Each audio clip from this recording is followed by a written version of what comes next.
Story 1. Deleted account message. I work in IT, mostly back-end security stuff, so I've always been a little paranoid with my own digital footprint. I don't post much, just enough to not raise flags with friends or family. That's why it struck me so hard when I saw her username pop up under one of my old photos last night. It was a grainy shot of my apartment view, posted in 2019. The comment, timestamped just a few minutes earlier, read, "You still live there, right?" Her account was gone. I don't mean deactivated, I mean deleted, wiped. She passed away in April of 2021, and her parents asked me to help clear her digital presence shortly after the funeral. I remember sitting at her desk, trembling while I removed her from platforms I didn't even know she used. I deleted that account myself.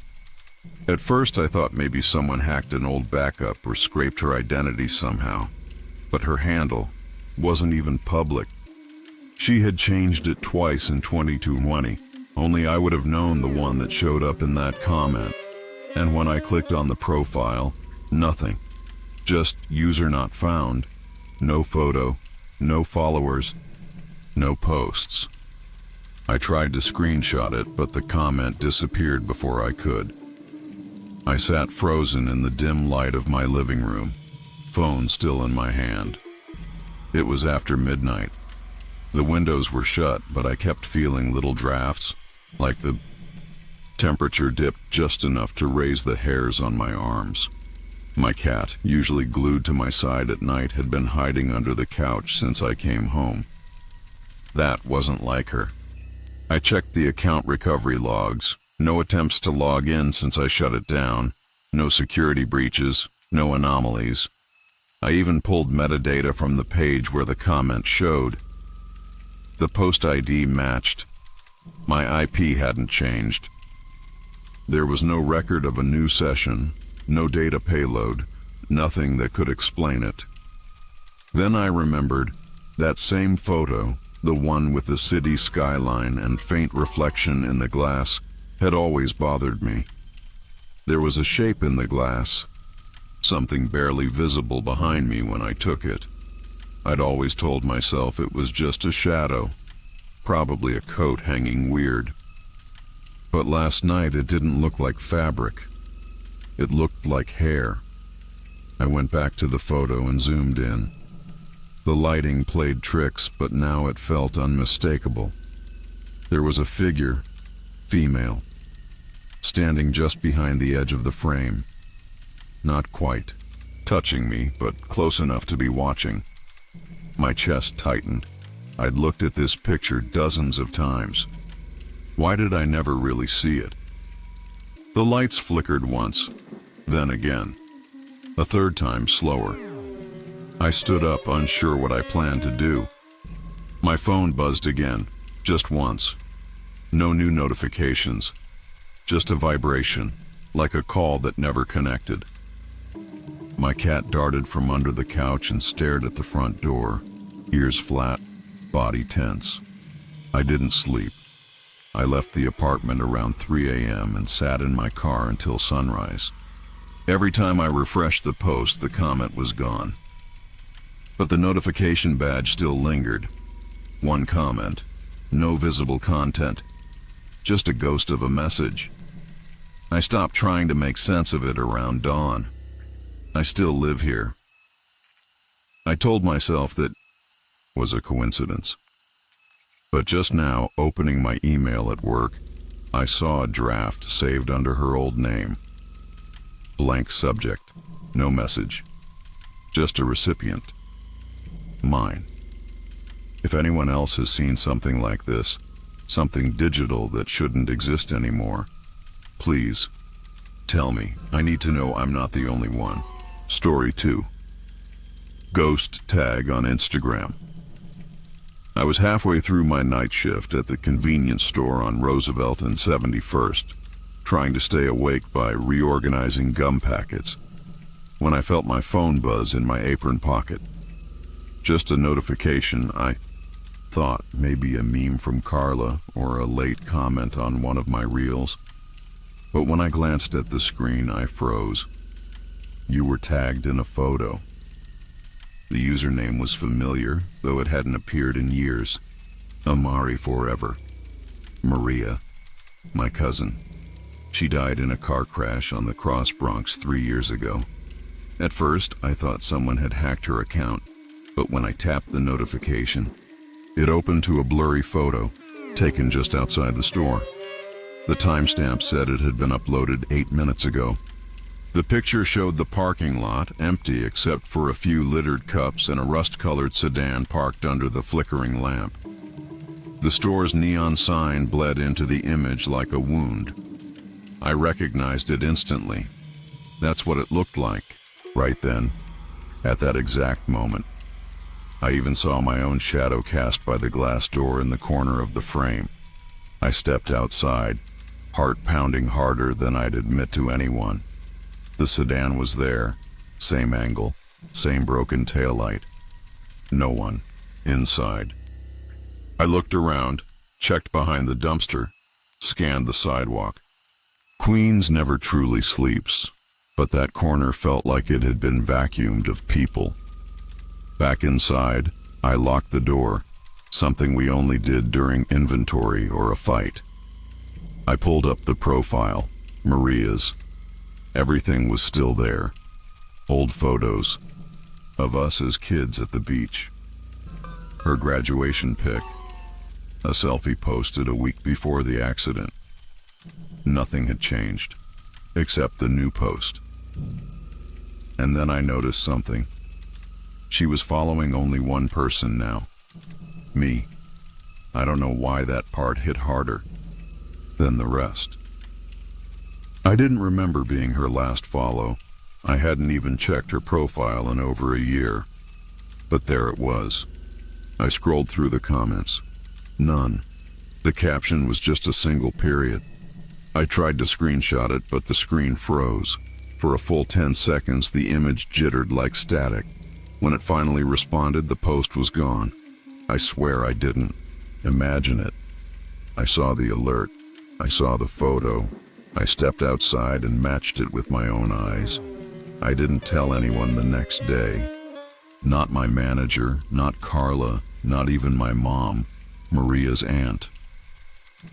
I checked the account again. Still active. Still following me. No posts. A few nights later, another tag appeared. Same account. This time it was a photo of the break room.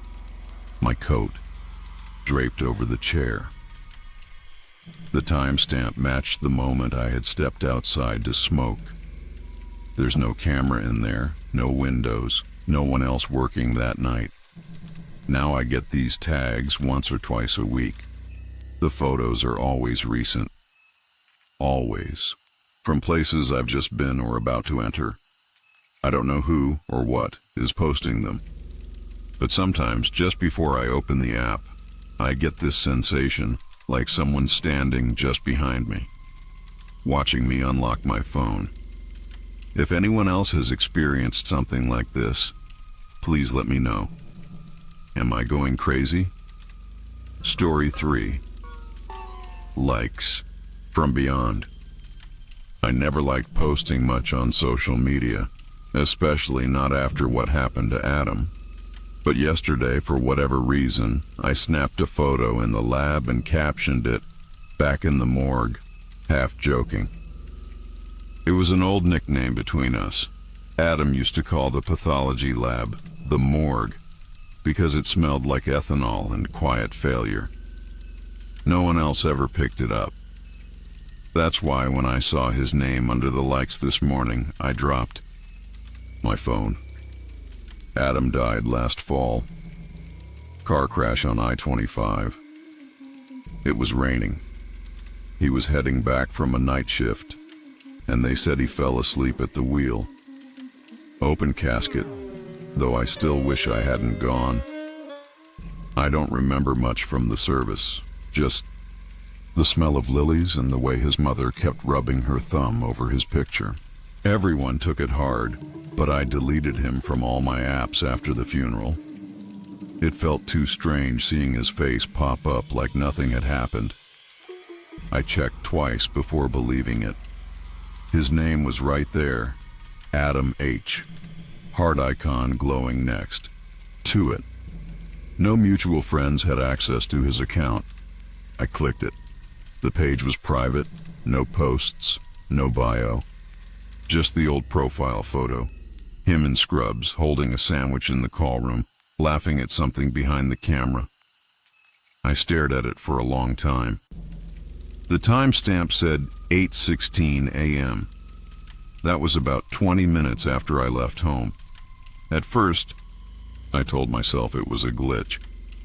Maybe someone hacked his old account. But the caption, I hadn't told anyone I was calling the lab the morgue again. That was our thing, back when we were both still sleep-deprived and cynical about med school. I hadn't even used that phrase since he died. So why use it now? Why today? All morning I felt like something was off. The automatic lights in the hallway flickered when I passed under them. The elevator to the third floor paused longer than usual before opening. I caught my reflection in the lab freezer door, and for a second I thought I saw someone standing just behind me. But when I turned around, nothing. I checked the post, again at lunch. The like was gone. I asked Lisa if she'd seen anything weird on my page. She just looked confused and said, "You mean your post about the lab?" "No, just a couple of likes. Nothing weird." I didn't push it. I didn't want to say his name out loud. It felt like inviting something in. By evening, I was trying to rationalize again. Maybe it was just a saved login. Maybe his mom was going through old accounts. Maybe Facebook glitched. But when I checked again, just one last time, there was a new comment under the photo. It just said, "Still smells like formalin, huh?" My chest locked up. That was exactly what Adam used to say every damn Tuesday when we had gross anatomy. I used to laugh. Now it didn't feel funny. I deleted the post. But I haven't been able to stop refreshing. His profile's still private, still there. Every few minutes, I feel like it's watching me. Like if I blink too long, something new will be there. I even turned off my notifications. Doesn't help. Right now my screen just lit up again. Another like. It's him. If anyone else has experienced something like this, please let me know. Am I going crazy? Story 4. New story from the deceased profile. Last night, while waiting for the train at L'Enfant Plaza, I saw an Instagram story from someone who's been dead for 7 months. Her name was Kira. We used to sit 2 desks apart at the firm, and she died in a car accident last fall. Single. Vehicle. Late at night. No passengers. Everyone came to the memorial. I still remember the pastel cookies and the slideshow. But there it was. Her profile icon, lit with that faint gradient ring, hovering at the top of my screen like nothing had changed. I was tired, maybe even a little dazed. The platform was half lit and unusually cold for June. A soft hum filled the tunnel, not from a train, just the old wiring maybe. I tapped on her story. It started with a shot of concrete, angled, low, then panned slowly along the tunnel. Wall. The perspective was off, like it had been filmed from the tracks, hidden just behind that yellow warning strip. The video was grainy, but I swear I saw a shape in the distance, something too still to be human and too tall to be debris. The story lasted 12 seconds. No caption, no audio, no filters. It just ended. I blinked, confused, and went to her profile. It was still there, untouched since her death. No posts, no highlights. A handful of comments from grieving friends frozen in time. But the story was real. I tried to replay it. It had vanished. I backed away from the edge of the platform, phone clutched in my hand, feeling like something had looked back through that screen. I glanced at the people around me, but no one seemed to notice anything. Just commuters, locked in their own silent orbits. That low hum was louder now, like a vibration underfoot. Not quite a train, more like something shifting. I remembered her laugh, weirdly sharp and sudden, and how she always complained about how bad the cell service was underground. I remembered because we used to share the same commute. She hated waiting in the stations, said they felt too still, like the air was watching. I checked my phone again. No notifications. I refreshed. Nothing. My thumb hovered over the screen, unsure whether I wanted confirmation or denial. Then, almost on cue, the lights flickered, just for a second, enough to catch everyone's breath. A guy next to me muttered something. I didn't hear him. A train approached, finally. The screech of the brakes pulled me back to reality. I stepped inside, numb, and sat by the window. But I couldn't stop thinking about the angle of that video, how it framed the tunnel like someone was waiting, not filming, like it wasn't just documenting something, but searching for something, or someone. That night I didn't sleep. I kept checking her profile, expecting something to pop back up.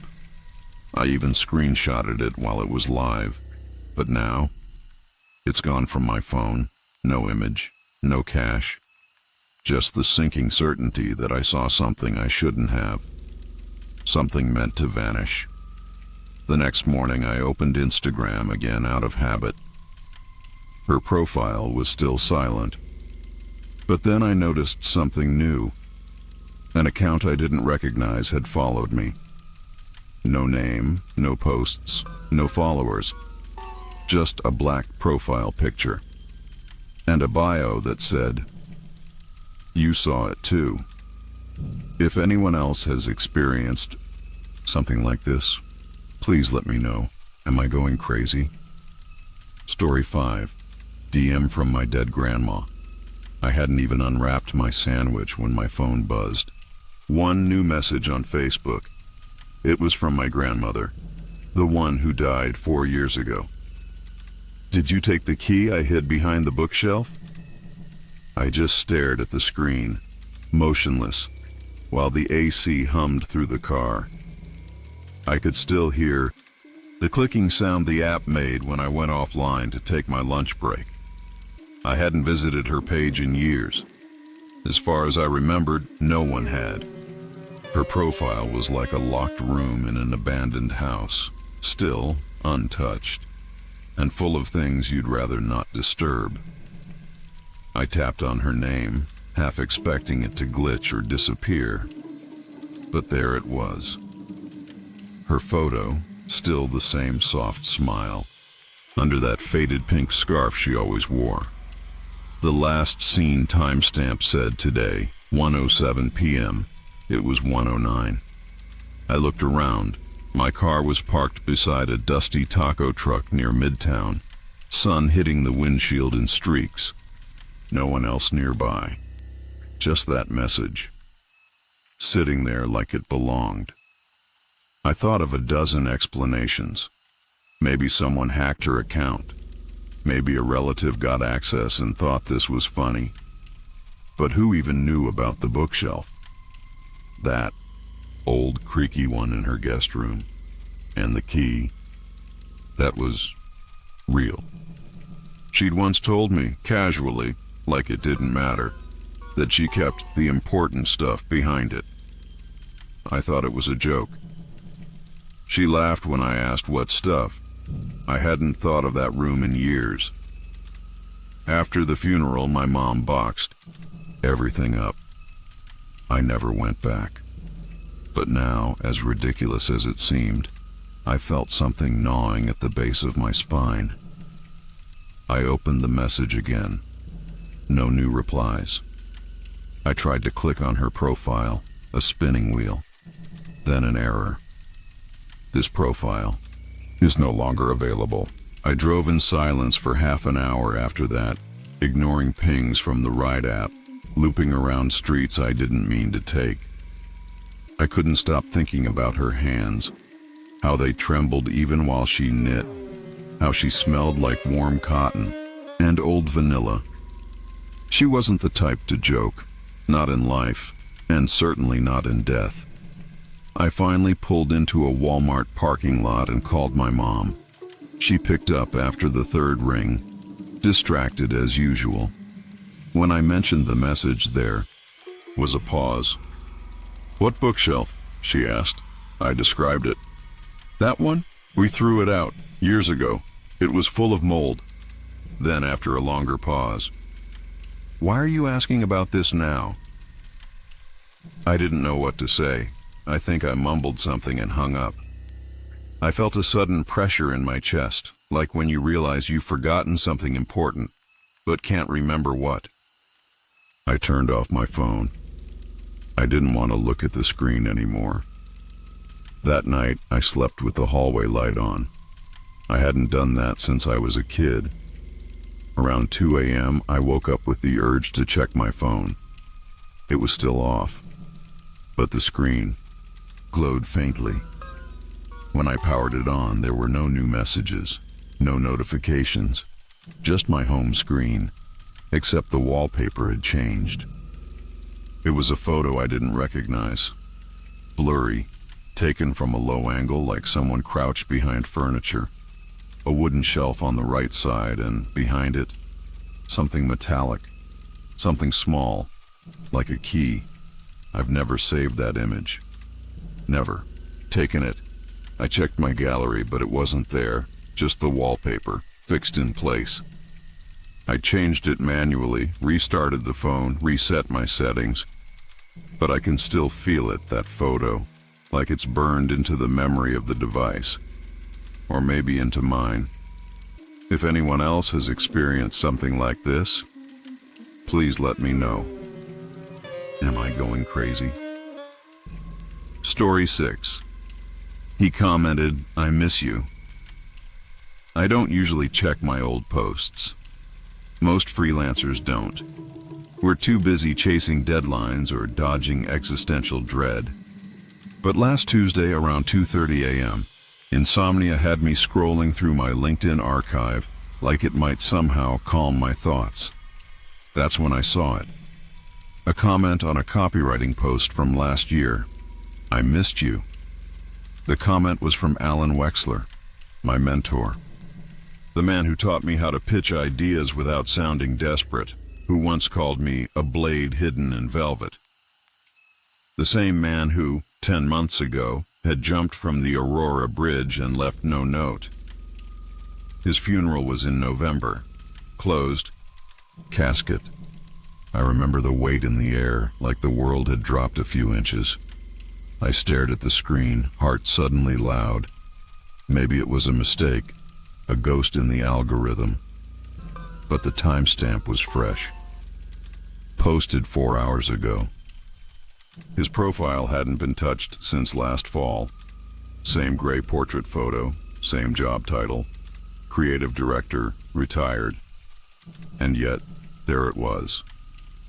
"I missed you." Nothing else. I clicked into the profile. Everything looked untouched. No new posts, no likes, no shares, just that one comment. I hovered over the message. Should I delete it? I didn't. Instead, I checked the account settings. Alan had always been paranoid about digital security. He once told me, "Only you, and I can log in here in case I ever forget something." He meant it literally. We set it up together in 2019. I typed in the old recovery email we used just to test. It bounced. "This address is no longer valid." I checked the login records. LinkedIn allows that if you're connected as an admin. The last IP location was logged here, Seattle, less than 5 miles from my apartment. Last login, 1:47 a.m. I shut my laptop and just sat there, sweating into the silence, the kind of quiet that makes every house creak sound personal. I live alone. No pets, no roommates, but I felt like someone was watching me from the hallway. The air felt denser. I remember whispering aloud, "Alan?" No answer, of course. Just the sound of my fridge humming like it knew something. I tried to sleep. At 3:41 a.m., I got a new notification. Alan's profile had liked a post I wrote 6 years ago titled "Finding Your Voice in a Noisy World." I didn't even remember writing it. But the like was there. No one else had seen it. I hadn't promoted it, hadn't shared it recently. It was buried. Buried like my inbox pinged. New message from alan.wexler.old.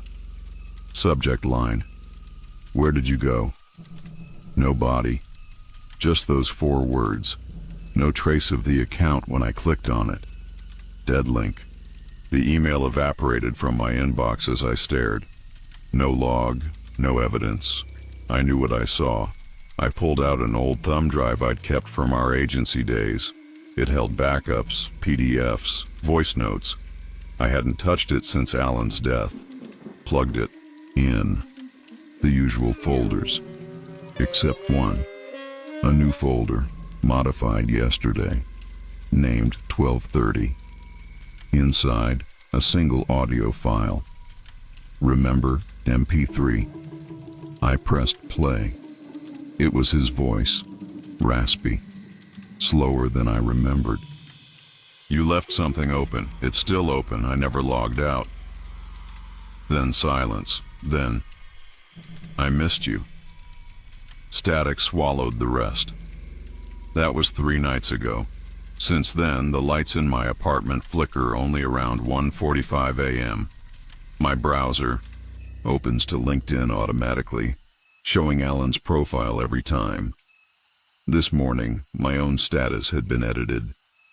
Working on something new, with help. If anyone else has experienced something like this, if a voice from your past won't log out, please let me know. Am I going crazy? Story 7. Dead follower on Be Real. I only noticed it because of the glare. That morning, Be Real pinged at 9:03 a.m. I was already halfway through my cereal, still groggy, scrolling without really seeing. I tapped to view my friend's posts, thumb moving on autopilot, until I saw the little emoji react under mine. It was him. The tiny, familiar smirk he always used. Same username, same profile picture, but he died 2 months ago. At first I thought maybe someone hacked his account. We'd lived together in San Diego for nearly a year, roommates in that narrow 2-bedroom near the trolley tracks. He'd collapsed on our kitchen floor one afternoon. Cardiac arrest? No. Warning. His mom asked if she could deactivate his social media. I said yes. I thought she had. I tapped the emoji. It opened his reaction. A quick photo of someone reacting to my Be Real. My bedroom, taken from the corner where his bed used to be. The angle was too familiar. My post showed me, blurry and backlit, but in his reaction, you could see my room from a view I hadn't seen since he lived here. That wall, those shelves. My reflection, half turned. The odd part wasn't just the angle. It was the fact that I hadn't moved since snapping mine. I stared at it too long. My thumb hovered over the report button, but I didn't press it. I kept looking at the shadows. There was a slight blur at the edge of his image, like something or someone had moved right as the picture was taken, just outside the mirror's frame. My heart started to thump, but I told myself it was a glitch. Maybe someone spoofed his profile and used an old photo. Still, I went to the living room to double check. No one was there. My door had been closed. The hallway was empty, sunlight angling in softly, undisturbed. But I still felt something, like warmth trailing behind a person who just left. I kept telling myself I was being ridiculous. I messaged his mom. "Hey, do you still have access to Alex's Be Real?" She replied with a short voice message, shaky. "No, I deleted everything." "Are you okay?" I didn't answer right away. Instead, I sat down at my desk and opened Be Real again. The reaction was gone, vanished, not even listed in the recent activity. My post was still there, but no likes, no comments. That night, I left the hallway light on, but I couldn't sleep. The air in my room felt too still. I kept glancing at the corner, his old spot. I hadn't touched it since he passed. No one had. I didn't even vacuum that side of the room for weeks. Around 2:17 a.m., my phone vibrated, a new Be Real notification. But it wasn't time yet. It was off cycle. And the screen didn't show the app. It showed the camera, rear-facing, already recording. I froze. It was pointed at me. I watched myself on the screen for 3 seconds before it switched off. No sound. No saved file. Just the faint hum of the fridge outside and the tick of my own pulse. I wanted to scream, but the sound caught in my throat. I didn't move until dawn. When I checked the app in the morning, nothing showed up. No post, no reaction. But now, whenever I open it, the preview camera defaults to that corner, his side, like the app is waiting for something behind me to move. If anyone else has experienced something like this, please let me know. Am I going crazy? Story 8. Status updated on Messenger. I was grading papers in the quiet corner of my apartment when the green dot appeared next to his name. It blinked softly, like a signal I wasn't meant to notice. Miguel R. Active now. My hand froze mid-sentence.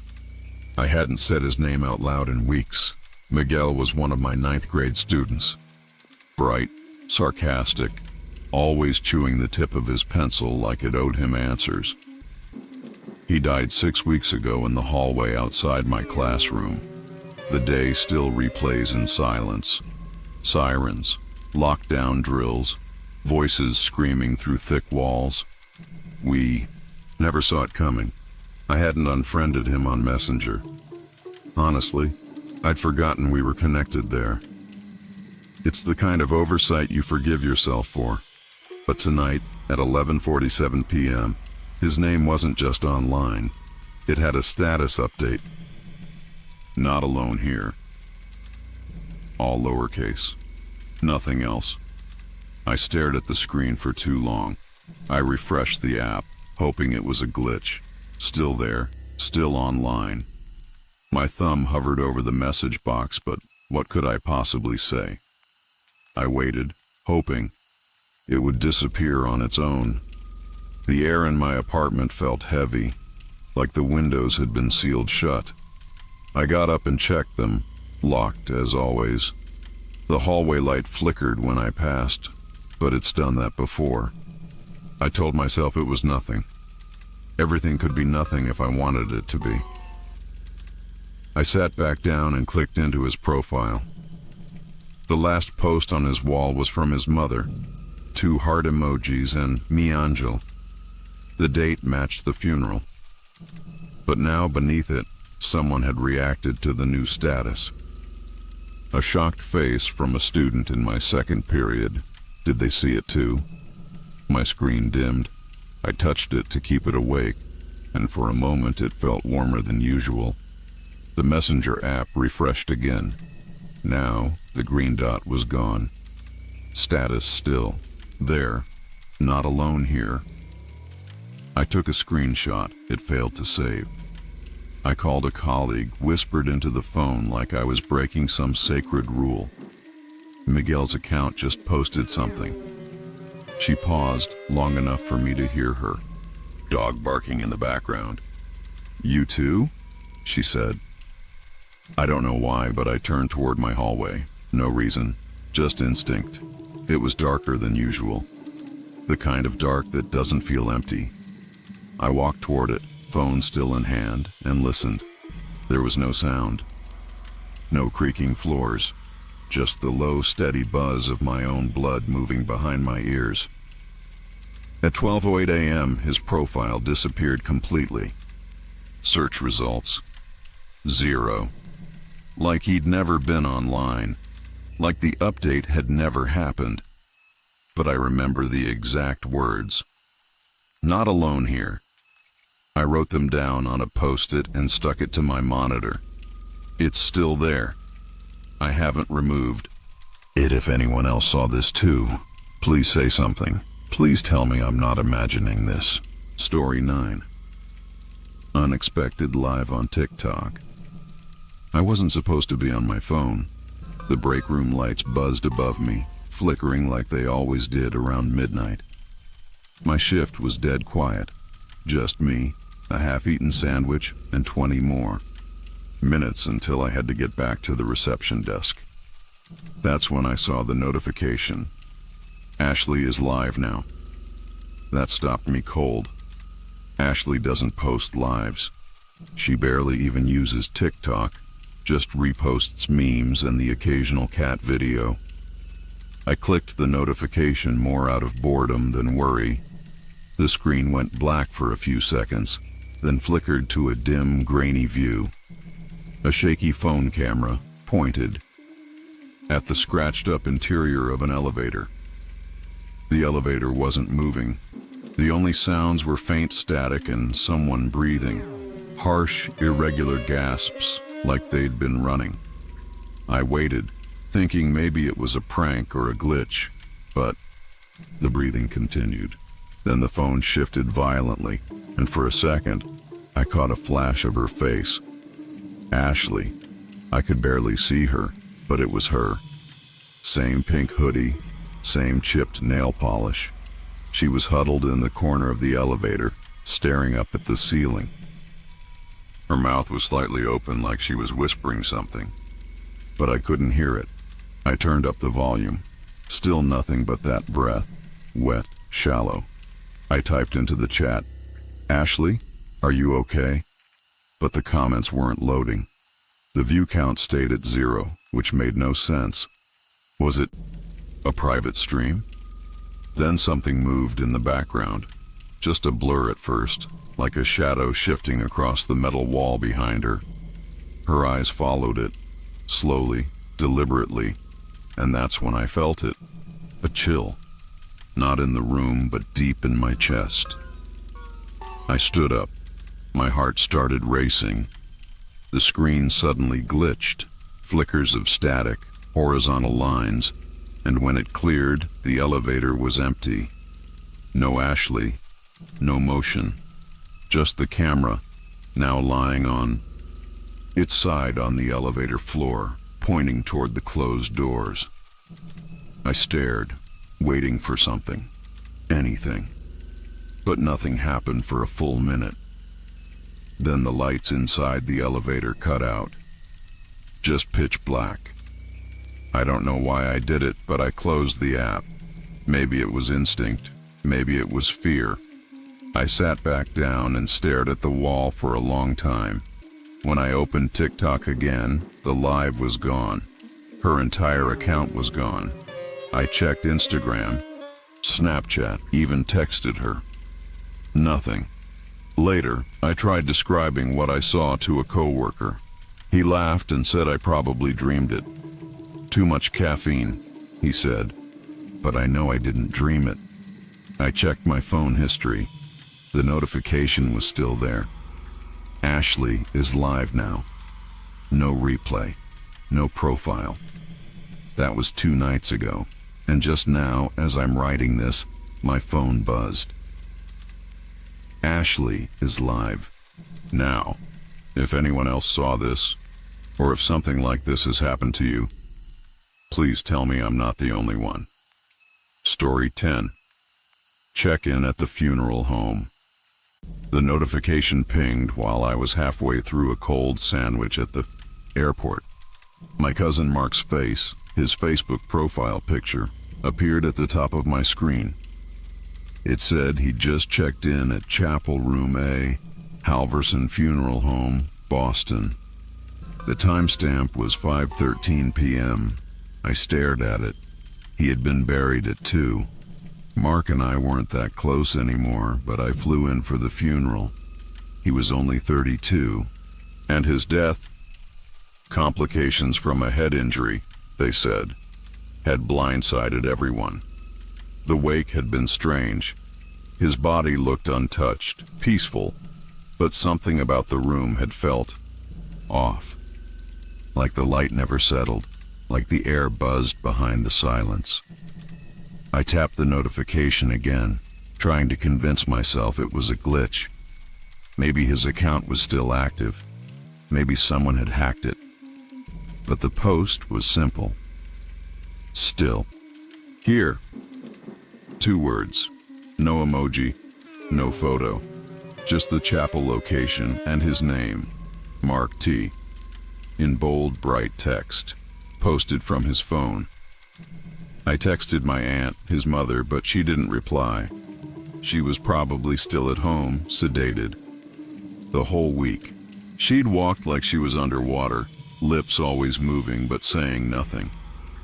I thought about calling the funeral home to check if someone had left a phone behind.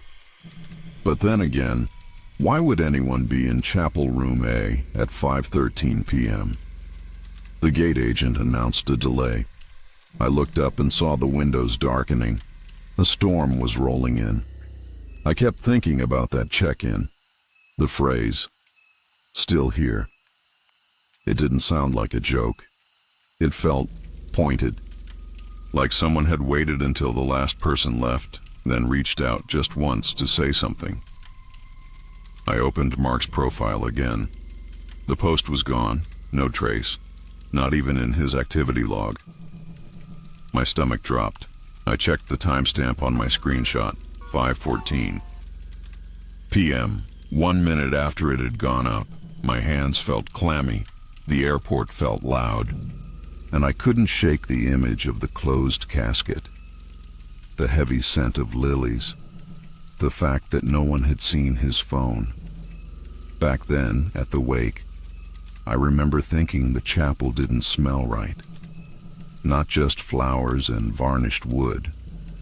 There was a faint tang of something else, something metallic like old coins. I hadn't said anything, but now it returned to me in full clarity, sharper than before. I asked myself if maybe someone else had written the post. A prank, maybe. But who would do that? Who even had access to his account? And why now, just hours after the service? The message hadn't tagged anyone. It wasn't public. It was visible only to close friends. I was one of them. Out of curiosity, or maybe dread, I clicked on the location. Chapel Room A. I expected a generic map, but the pin wasn't where the funeral home stood. It showed a small dot inside a nearby residential block, an old building I vaguely recognized from the drive-in. The name didn't match the map data. I refreshed the page. It changed. Now the location said simply, home. I didn't board my flight. I stayed overnight in Boston, trying to make sense of it.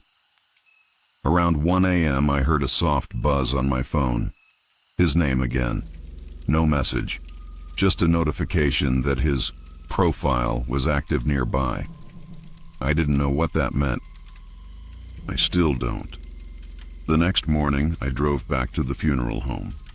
Chapel Room A was locked. A handwritten note taped to the door read, "Do not enter, under repair." I stood there a long time, hand hovering near the knob, unsure what I expected. I haven't told anyone else. But the photo I took of the check-in, when I zoom in behind the "still here," you can just barely make out a reflection in the glass of the chapel door. It's not clear, but it's not me. Has anyone else ever experienced something like this? I need to know I'm not alone.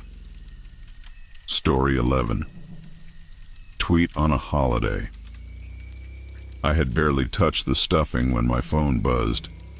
A single notification, oddly, loud against the soft clatter of cutlery and muted family chatter. It was a tweet from Nathan Roth. Nathan, who died 3 months ago crossing Ponce de Leon Avenue. I stared at the name, thinking it had to be a prank, but the account was his. Same profile photo, same handle. The tweet read, "Nobody notices what's behind the newsroom camera." My chest tightened a little. I excused myself from the table and went out to the porch, the air unusually warm for November. I clicked through to the tweet. No replies. No likes, no retweets. Timestamp posted just minutes ago. My thumb hovered over the screen. Nathan and I weren't close, but we worked the same rotation. Overnights at the Channel 7 newsroom. We'd shared vending machine coffee and silent glances when stories came in that felt too heavy. The newsroom had cameras everywhere, obviously. Security broadcast backups. I thought of the main one, mounted above the studio floor, facing the anchor desk. I remembered Nathan sometimes looking past it, like he saw something in the shadows behind the lens. I chalked it up to stress back then. But now, out of instinct or maybe stupidity, I replied to the tweet. "What are you talking about?" My fingers trembled. The app spun for a second, then loaded. Tweet failed to send. Try again. I switched to data, then Wi-Fi. Nothing. I checked his profile again. The tweet was gone. I tried to shake it off. Maybe someone hacked his account. Maybe it was a scheduled post. Some digital ghost. But I couldn't stop thinking about it. What could be behind the camera? Back in the newsroom, the space behind the lens was mostly cables, tripods, the weather green screen. Nothing that unusual. Unless I pulled up some old footage on the station's archive server. Silent B-roll from the anchor desk during downtimes. Nathan had once mentioned hearing soft clicks like fingernails tapping plastic when no one was recording. I thought it was nonsense at the time, but as I scrubbed through the videos frame by frame, I started seeing something odd. A flicker, sometimes at the edge of the green screen, like a shadow, a distortion. One clip, dated 2 weeks before Nathan's accident, made me pause. He's seated off camera, barely in frame. The camera's idle, and yet he glances sharply toward it, stands, and steps out of view. The feed continues recording for another 3 minutes. At minute 2, the background behind the camera shifts slightly, like a ripple. And then, nothing. I checked the timestamp. He'd died 20 minutes later. That night I drove to the station. I told myself I just wanted to look. The building was mostly dark, just the emergency lights and the soft hum of machines. The studio felt colder than usual. I stood in front of the main camera and looked toward where it pointed. Empty anchor chairs. The reflection of the red standby. Light on the teleprompter glass. But when I looked closer, just behind the faint mirror surface, I saw not a face. Not exactly. Just an outline. Something still. Watching. My phone buzzed again. New tweet. Same account. Just 3 words. Don't turn around. I left. I haven't been back since. The station offered me a remote position. I took it. I still have the footage saved on a USB stick I haven't dared plug in again. If anyone else has worked night shifts in a newsroom and seen something, anything, strange behind the cameras, please tell me. I need to know I'm not imagining this. Story 12. New Spotify playlist. It started with something simple. I was just doing the dishes, late as usual, standing barefoot in the cold tile kitchen of my apartment in Detroit. The sink had that faint metal smell, and the only sound was water hitting porcelain. Then my phone buzzed on the counter. A notification lit up the screen. New playlist by Jenna. Listen now. But Jenna's dead. She died in 2020. Car accident. I gave the eulogy. I stared at the notification, hands dripping. Spotify even had her old profile picture, the one of her holding a corn dog at the state fair, making that stupid face. I hadn't seen that photo in years. I didn't touch the phone at first. I just stood there, arms numb, listening to the steady drip from the faucet. Eventually, I dried my hands and tapped the screen. The playlist was real. 10 tracks, all unnamed. The profile said it had been created 1 hour ago. The artwork was just static, like an old TV screen. My breath slowed as I put on my headphones, unsure why I didn't just delete it. The first track was a voice memo, no music, just a recording of Jenna and me from what sounded like middle school. Our voices were younger, laughing. She was teasing me about my haircut, but her voice warped, mid-sentence, like someone dragging their finger on a record. Then silence. I pulled off the headphones. The room felt colder. I skipped to the second track. Another recording. This one was from high school, judging by the background noise. It was raining, I think. She was crying softly, then whispering. Something I couldn't quite catch. I turned the volume up.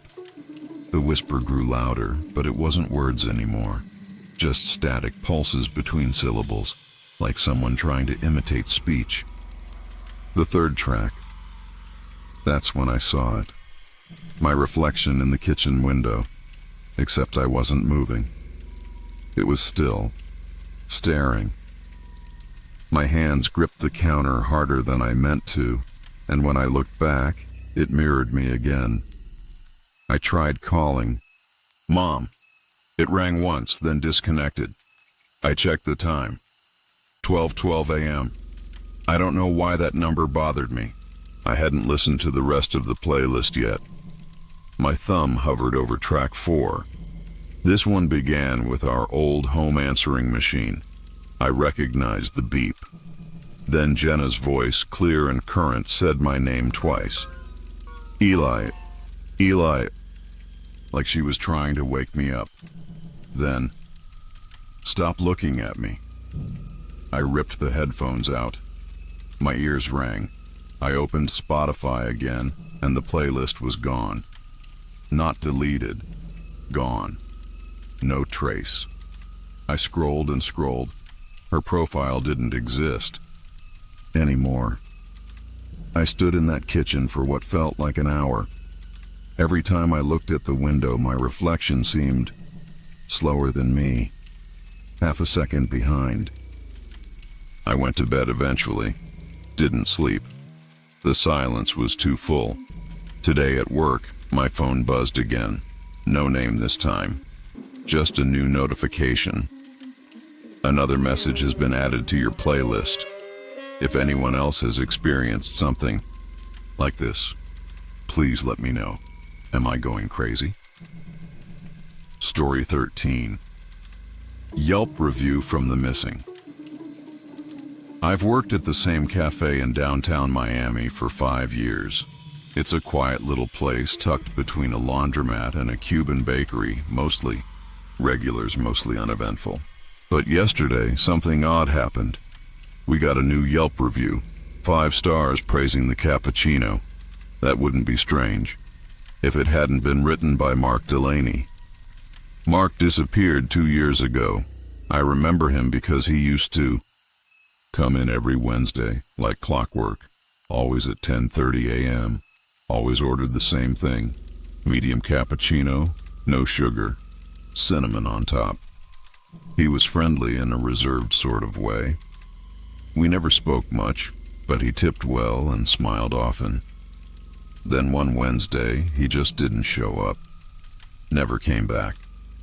At first, I assumed he'd moved or found another cafe, but a few weeks later, a police officer came by asking questions. Mark had been reported missing. They said his phone was found in his apartment, still plugged into the wall. No signs of forced entry, no notes, just gone. I hadn't thought of him in months. Not until I checked our Yelp page yesterday and saw the review. Still the best. Cappuccino in town. Glad to see the cinnamon touch hasn't changed. Posted under the username mdelaney89. Same account. I remembered the profile picture. Him, in a blue windbreaker, holding a paper cup in front of our sign. I called Alex, our manager, and asked if he'd noticed. He hadn't. I showed him the review. He scrolled through it, confused. Probably someone messing around, he said. But the account had been inactive since 2023, until yesterday morning, 6:13 a.m. I checked the security footage out of sheer instinct. Our cafe doesn't open until 7, but the cameras roll 24/7. I fast-forwarded through the early hours. Nothing. Until 6:12. A shape. A shadow near the patio. The camera angle is poor, grainy, and angled too high. But there's definitely movement. A figure standing just beyond the awning. Then, gone. I didn't know what I expected.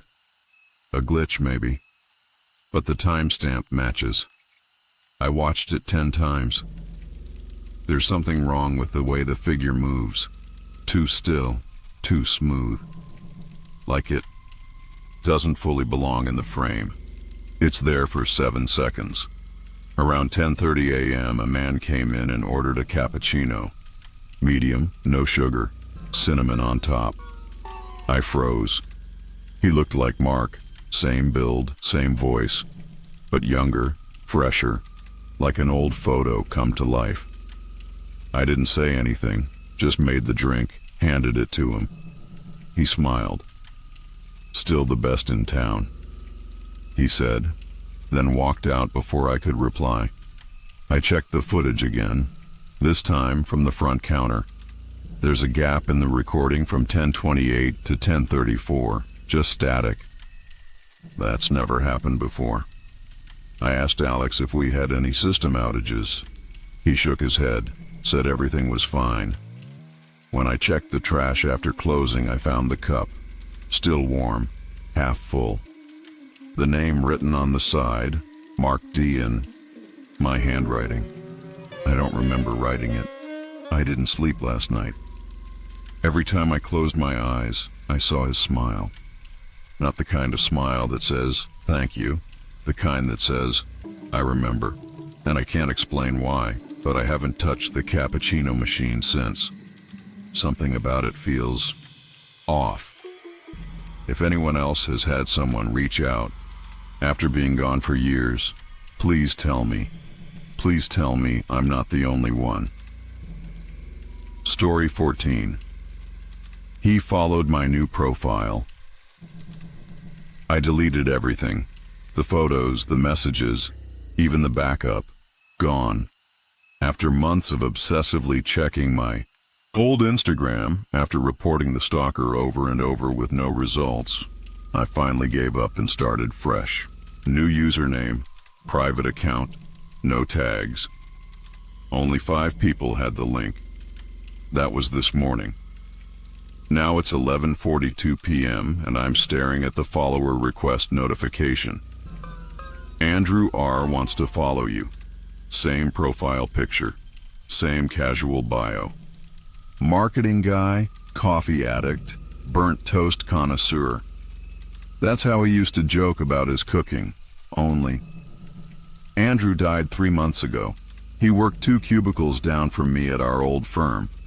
We weren't close, but we'd chat sometimes, mostly about dumb work stuff, podcasts, annoying clients. The fire that took him out was all over the local news. Short circuit in the kitchen of his apartment, they said. He didn't make it to, the door. We all signed a card for his family. I remember his desk still smelled like coffee when they cleared it out. I clicked on the profile. It was identical to the one I used to follow on my old account. Same 8 posts, all dated before his death. One of him smiling with a paper cup, another of a burnt piece of toast with the caption, "Nailed it." No comments, no likes, like the account was frozen in time. But the request had come just now, today. I locked my phone and set it down. I didn't feel scared exactly, just cold. Like a draft had slipped into the apartment, though the windows were shut. Maybe someone reused his username. Maybe it's a sick joke. I went back to the kitchen, trying to push it out of my head. The fridge hummed louder than usual. Back in bed, I checked the request again. The profile was still there, still private. I almost laughed. What would he want with me? We hadn't even followed each other back then. I just lurked on his posts like everyone else. I tapped decline and turned off the screen. Not even 5 minutes passed. Another request popped up. Same name, same photo. But now the bio read, "I saw your window light on." I froze. My apartment's only street-facing window was in the living room. I hadn't drawn the curtain since the weather warmed up. Carefully, quietly, I tiptoed out and peered around the hallway corner. The living room was dim, the TV screen reflecting off the window. I moved closer. The sidewalk outside was empty. No cars, no footsteps, nothing. I locked the door again, deadbolt, chain, the little knob. I even slid a chair under the doorknob like I'd seen in old movies. My phone vibrated again. Another request. Same profile. Bio updated. I remember your smell from the elevator. I don't know how long I stood there staring. My mind tried to reason with it. Someone hacked the account. Someone was messing with me. But how would they find my new profile? It wasn't linked to anything. I opened the app, finally ready to report the account, but it was gone. Not blocked. Just vanished. I searched for it, nothing. Like it had never existed. Like the request had only ever been a thought. I don't know what's worse. That someone is playing with me, or that something else is. I'm not turning off the lights tonight. If anyone else has had a follower like this, I need to know. What would you do if someone came back just to watch you again? Story 15. Final birthday notification. It happened last night, just before midnight. I was lying in bed, scrolling through my phone like I always do before trying to sleep. Facebook sent me one of those memory alerts. Wish your brother a happy birthday today. My thumb froze mid-scroll. My brother Noah died in 2018. He would have turned 37 this year. The thing is, I never deleted his profile. I couldn't bring myself to.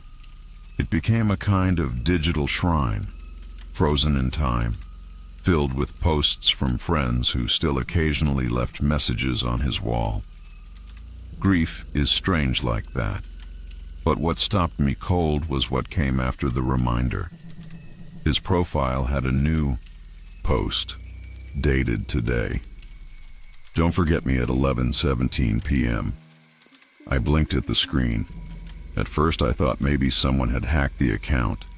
I clicked on the post. No likes, no comments, just those words. It was exactly 11:02 p.m. when I saw it. The room was quiet, except for the ticking of the clock above my closet. I stared at the post for a long moment, then checked the time again. 11:04. I still don't know why I didn't look away. The apartment felt unusually still. Not silent, just muffled. Like all the usual background noise had been dampened. My ceiling fan hummed above me, but the sound felt farther than usual. I got up, walked to the kitchen, poured myself some water. I kept glancing at the microwave clock. 11:09. Part of me thought I should call someone. But who do you call about something like this? I went back to my room and sat on the bed, phone in hand.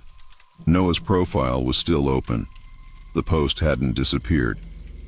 Don't forget me at 11:17 p.m. I wondered, was it a scheduled post? Could he have written it years ago and set it to publish now? But why that exact time? And why now, after 5 years? At 11:13, my phone buzzed again.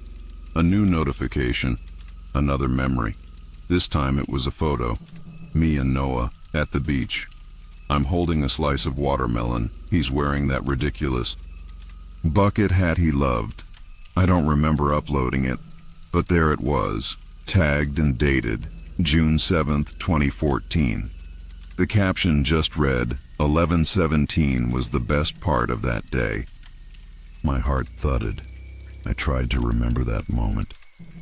What were we doing at 11:17? I looked at the shadows in the photo. Late afternoon, maybe. I suddenly felt dizzy, like the floor tilted slightly. I sat down again, staring at my phone. 11:16. My fingers trembled. I locked the screen. I didn't want to see the time tick over. When the digital clock on my nightstand blinked to 11:17, nothing happened. Not at first. No lights flickered, no strange sounds, just stillness. And then, I felt something behind me. Not a touch, not even warmth. Just a presence.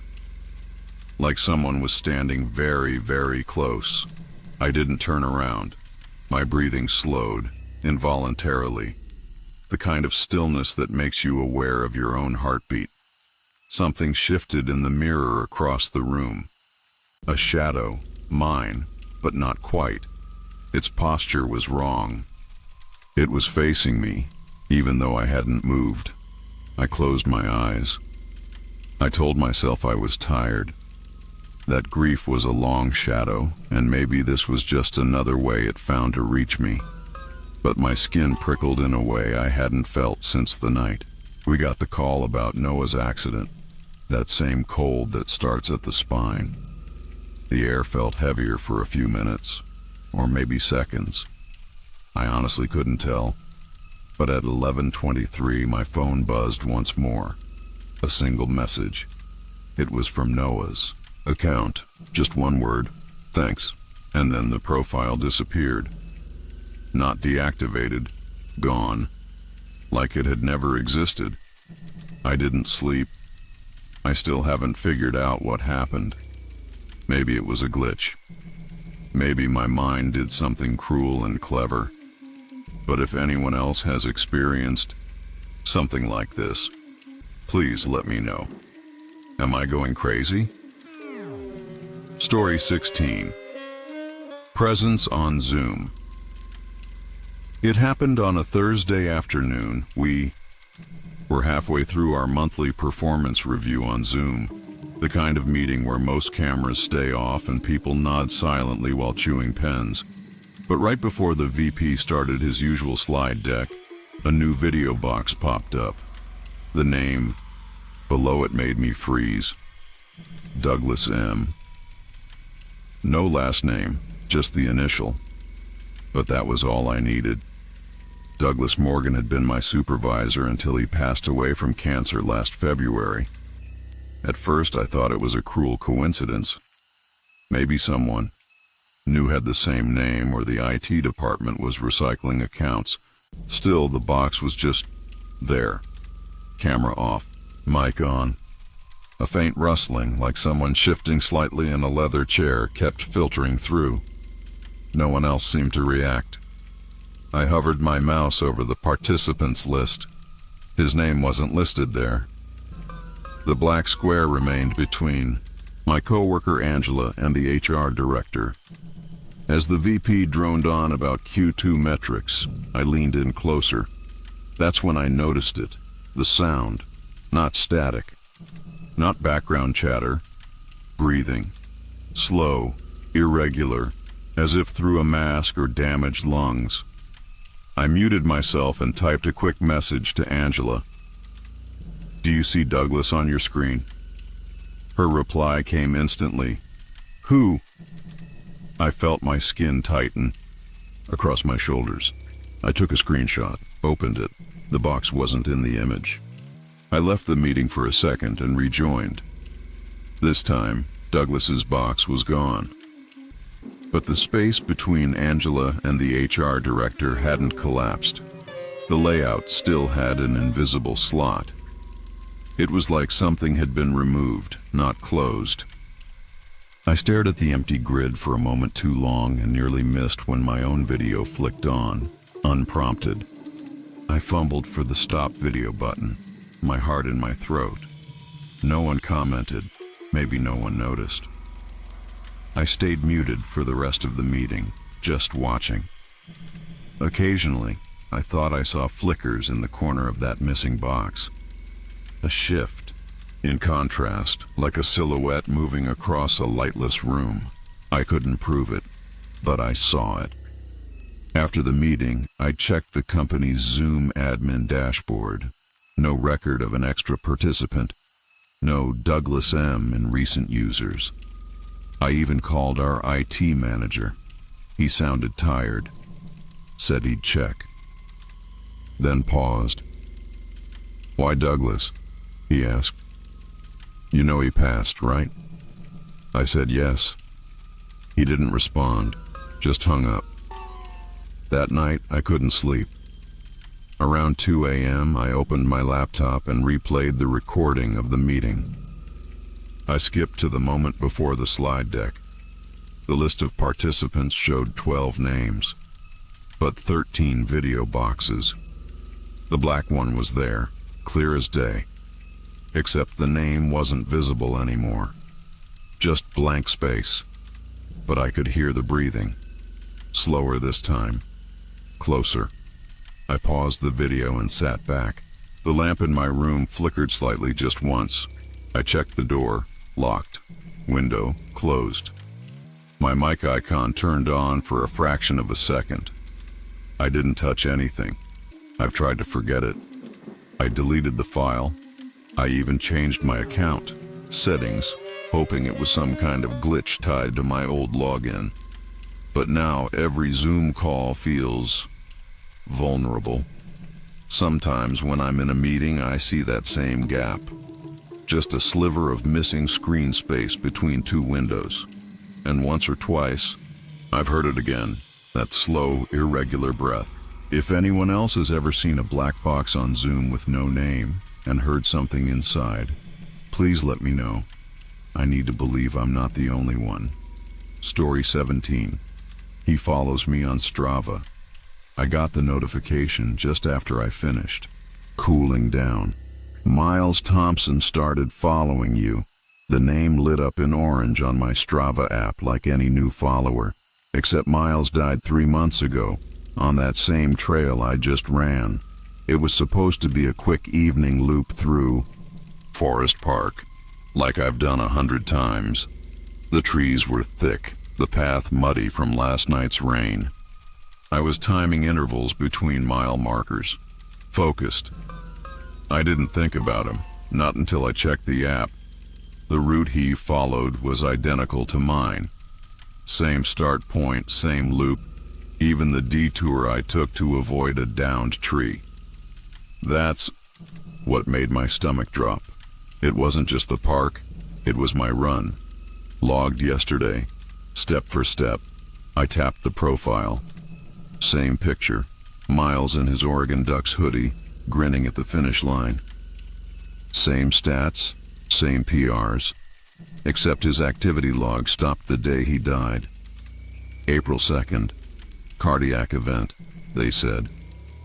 Collapsed somewhere near Wildwood Trail, no one found. Him until morning, but there was a new entry now, logged yesterday. Evening run, 5.3 miles. Identical elevation gain. Exact timestamp as mine. It said he ran it with me. I tried to laugh it off. Glitch in the app. Maybe someone hacked his profile. But Strava doesn't let you spoof GPS that precisely. And no one else had access to his account. His mom had it memorialized. I remember because she emailed all of us from the running group. She wanted closure. That night I didn't sleep well. I kept replaying yesterday's run. The rustling behind me near mile 2. The faint crunch of leaves that matched my rhythm too perfectly. I remember slowing down to let whoever it was pass. No one did. This morning, I checked Strava again. His account was gone. No trace of the notification. No run logged. My route was still there, solo this time. But in the heat map view, a faint orange trail overlapped mine. One that shouldn't exist. One that didn't belong to any user. I deleted the app, but tonight, while brushing my teeth, my phone buzzed. No notification, just the GPS dot. It flickered, then settled, in Forest Park, right where he collapsed. Maybe someone's playing a joke. Maybe my phone's bugged.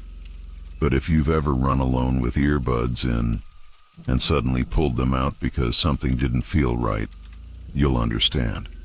The silence after is worse than any sound. I haven't run since. I keep seeing those words. He's following you. Not metaphorically, not nostalgically, literally. If anyone else has experienced something like this, please let me know. Am I going crazy? Story 18. Tagged photo after death. At 2:14 a.m. last night, I refreshed Facebook without thinking. Just muscle memory, thumb swipe, idle scroll, no real purpose. But then I saw a notification that froze me. You've been tagged in a photo by Amanda. I stared at it, my chest tightening. Amanda died 5 months ago. Car accident. Closed casket. Yet her name was there, and so was the photo. The image loaded slowly. It was dark, grainy, taken from outside, but unmistakably it was me. I was sleeping in bed, turned slightly to the side, the sheets twisted around my legs. The photo was shot through my bedroom window. The curtains were open just enough.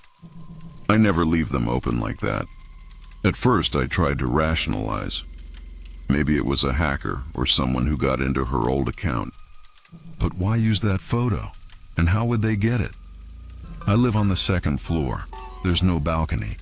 The nearest tree couldn't support a person's weight. I got up, walked to the window and looked down. Nothing. Just the alley behind the building and the broken security light flickering faintly. Amanda's profile hadn't posted anything since she died. Until this. I checked the timestamp. Uploaded 1 hour ago. No caption, no comments, just that photo. Her profile picture was still the same.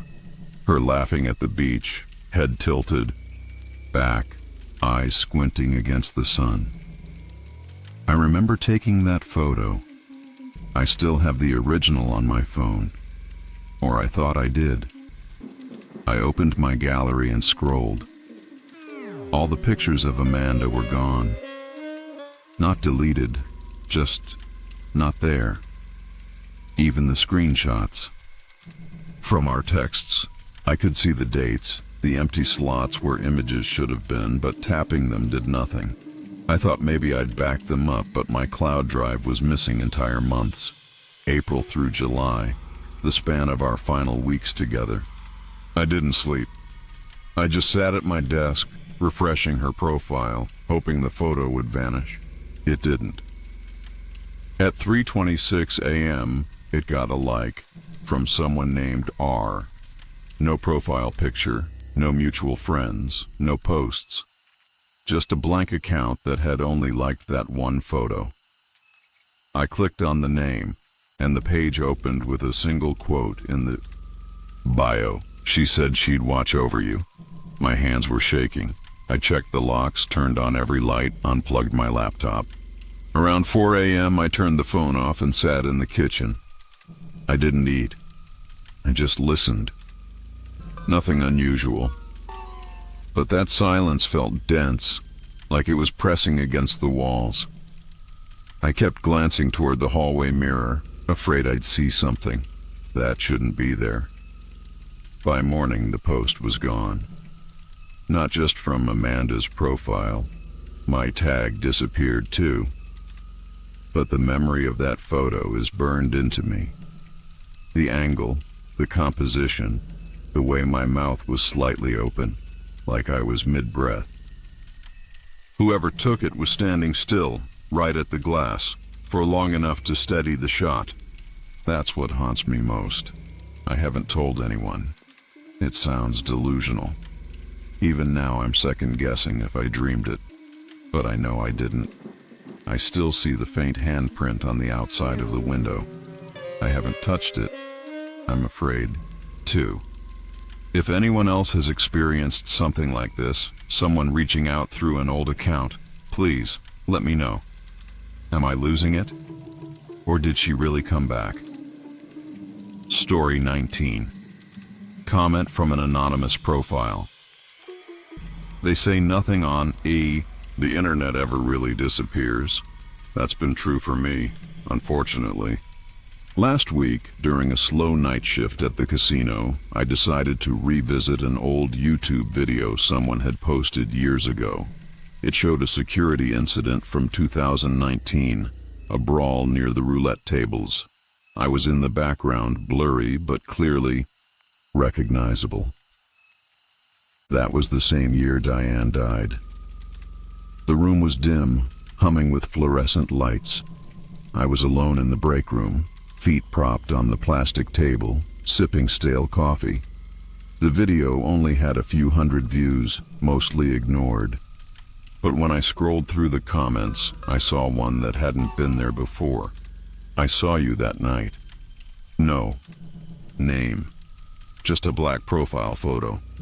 That was odd, sure, but what made me freeze was the resemblance. That exact profile picture had belonged to Diane's YouTube account. She died in December 2019. Car crash. She was a fellow guard, transferred from Reno. We weren't close, but we talked every night. Shared smokes outside the staff entrance. She used to wear this scent, like cinnamon and something earthy. When she died, they held a small service. Her online accounts were deactivated, or so I thought. I clicked the comment. The profile had no name, no videos, no subscribers, just that black circle. My heart beat faster. I double-checked the timestamp. The comment had been posted 3 hours earlier. That meant it was written while I was already at work tonight. No VPN tricks or timestamps from another time zone. It was recent. It was now. I looked around. The break room door was half open. Outside, the hallway stretched empty and quiet, but something about the air shifted, cooler, sharper. I stepped out, telling myself it was just a troll, someone playing a sick joke.